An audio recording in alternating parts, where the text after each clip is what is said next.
জামায়াতের নায়েবে আমির ডক্টর সৈয়দ আব্দুল্লাহ মোহাম্মদ তাহের বলেছেন, দেশের রাজনৈতিক সংকট সমাধানে কতিপয় সংস্কার জরুরি। সংস্কার ছাড়া নির্বাচন অর্থবহ হবে না।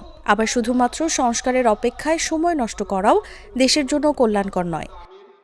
সংস্কারের প্রশ্ন আসছে, সংস্কার অবশ্যই দরকার।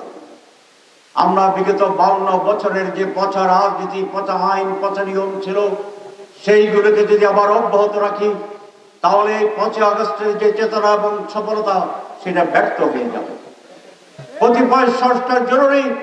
সংস্কারবিহীন নির্বাচন যেমনি অর্থবহ হবে না, আবার নির্বাচন না করে সংস্কারের জন্য সময়ক্ষেপণ বাংলাদেশের জন্য কল্যাণ বয়ে আনবে না।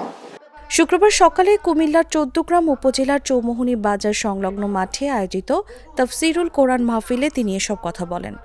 15 বছর জীবন দিয়ে, রক্ত দিয়ে, সকল মানুষের ঐক্যের মধ্যে দিয়ে 5 আগস্ট আমরা স্বৈরাচারকে বিদায় করেছি, ঠিক কিনা? এই পরাজয় শুধু স্বৈরাচার ফ্যাসিবাদের পরাজয় নয়, এই পরাজয় হচ্ছে আমাদের সেই আধিপত্যবাদী মুসলিম বিদ্বেষী ভারতের পরাজয়।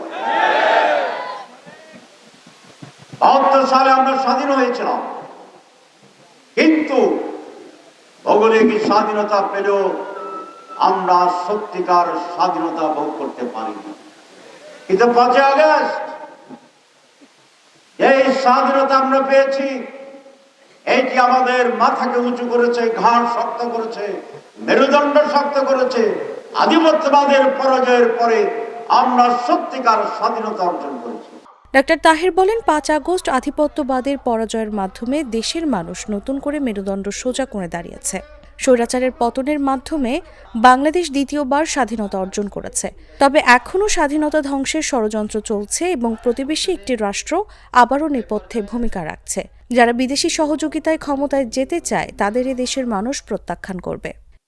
বিএনপি, জামাত ইসলামী সহ সকল স্তরের মানুষের প্রতি আহ্বান, আমরা এমন কিছু কথা বলবো না, এমন কোনো কাজ করব না যেটি এই দেশের মানুষের ভিতরে ঐক্যের ফাটল ধরাতে পারে।